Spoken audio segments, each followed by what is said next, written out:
सभी को नमस्कार। बे ऑफ नॉलेज चैनल पर आप सभी का एक बार फिर से स्वागत है। एसएससी एमटीएस क्या है? एमटीएस क्या है? इसका क्या भविष्य है? अप्लाई करें या ना करें? आज हम इस पर बात करते हैं। अक्सर लोग एमटीएस में अप्लाई करने को लेकर कंफ्यूज रहते हैं। कई लोगों को तो लगता है कि एमटीएस चपरासी या चतुर्थ श्रेणी कर्मचारी की पोस्ट है। जी हाँ, यह सच है कि चतुर्थ श्रेणी कर्मचारी की ही पोस्ट है, लेकिन इसमें ज्वाइन करने के कई फायदे हैं, जो इस पद को और भी महत्वपूर्ण बनाते हैं। आइए हम डिटेल में इस बारे में बात करते हैं। सबसे पहली बात महत्वपूर्ण है कि यह एक सरकारी जॉब है, और जिन लोगों के लिए सरकारी जॉब एक सपना प्रतीत होती है, उनके लिए यह सबसे बेहतर मौका है, क्योंकि इसमें कंपटीशन का स्तर, एग्जाम का स्तर और अप्लाई करने वालों का स्तर अन्य सभी एग्जाम की तुलना में कम होता है। कंपटीशन इसका और एग्जाम की तुलना में कम रहता है। साथ ही इसे ज्वाइन करने के बाद आप उन सभी सेवाओं का लाभ उठा पाते हैं जो एक बड़े अधिकारी या कर्मचारी को मिलती हैं। जैसे सबसे बड़ा फायदा है, आपका 7वां वेतन आयोग के हिसाब से बेहतर होगा। आपका वेतन 7वें वेतन के हिसाब से बेहतर होगा, और हर 6 महीने में आपको महंगाई भत्ता का लाभ भी मिलेगा। यदि आज की डेट में बात करें तो एमटीएस को ज्वाइन करने पर 25,000 के आसपास आपको वेतन मिलेगा। साथ ही आपको मेडिकल की पूरी सुविधाएं मिलेंगी, और जो सिर्फ आपको ही नहीं, पूरे परिवार को मिलती हैं। मेडिकल की सुविधाएं पूरे परिवार, आपका जो परिवार है पूरे को मिलेंगी सुविधाएं।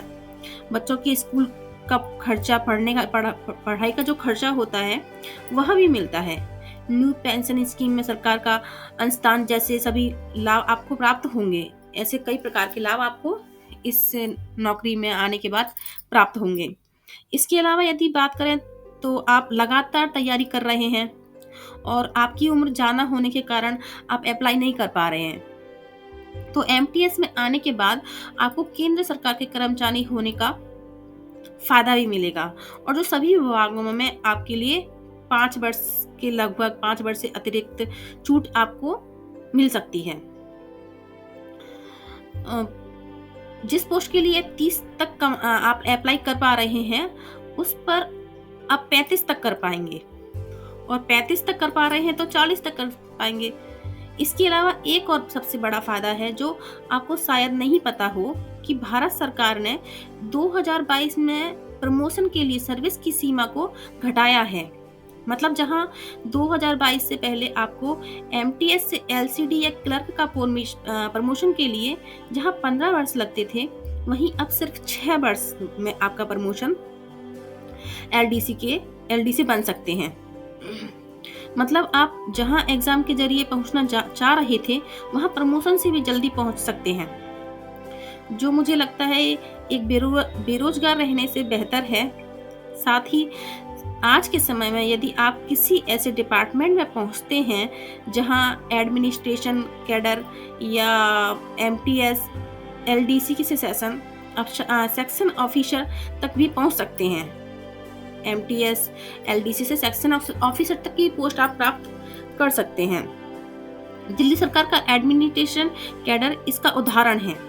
अक्सर कई डिपार्टमेंट एलडीई मतलब लिमिटेड डिपार्टमेंटल एग्जाम आयोजित कराता है, जिसमें सिर्फ वही अप्लाई कर सकते हैं जो पहले से उस डिपार्टमेंट या केंद्र सरकार के समकक्ष जॉब कर रहे हो। मतलब आपके पास वह एक अतिरिक्त मौका है जहां से आप बड़े पद तक पहुंच सकते हैं। यदि डिपार्टमेंट के हिसाब से उदाहरण दे तो मान लीजिए कि आप दिल्ली पुलिस में एमटीएस पर ज्वाइन होते हैं, तो आप नॉर्मल प्रमोशन से हेड कांस्टेबल या लिमिटेड डिपार्टमेंटल एग्जाम से इंस्पेक्टर तक भी पहुंच सकते हैं। इसी प्रकार यदि आप राजस्व विभाग में एमटीएस पर ज्वाइन होते हैं तो प्रमोशन से तहसीलदार या एसडीएम के रीडर बन सकते हैं। एसडीएम के रीडर बन सकते हैं, या डिपार्टमेंटल एग्जाम से आप राजस्व निरीक्षक तक पहुंच सकते हैं। इसी प्रकार यदि आप किसी एजुकेशन डिपार्टमेंट में एमटीएस हैं तो प्रमोशन से लैब असिस्टेंट बन सकते हैं, और डिपार्टमेंटल एग्जाम से टीजीटी टीचर तक भी पहुंच सकते हैं।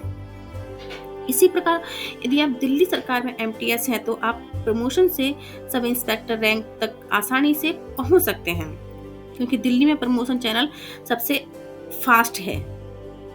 दिल्ली में प्रमोशन सबसे जल्दी होता है। अंतिम बात यह याद रखें कि बेरोजगार रहकर समाज के ताने सुनने से ज्यादा बेहतर है एमटीएस बनना, जहां आपको नौकरी से आपको सीखने को भी मिलेगा और आप एक बेहतर करियर को प्राप्त कर सकेंगे। सुनने के लिए आप सभी का धन्यवाद। चैनल सब्सक्राइब ना भूलें। Thank you.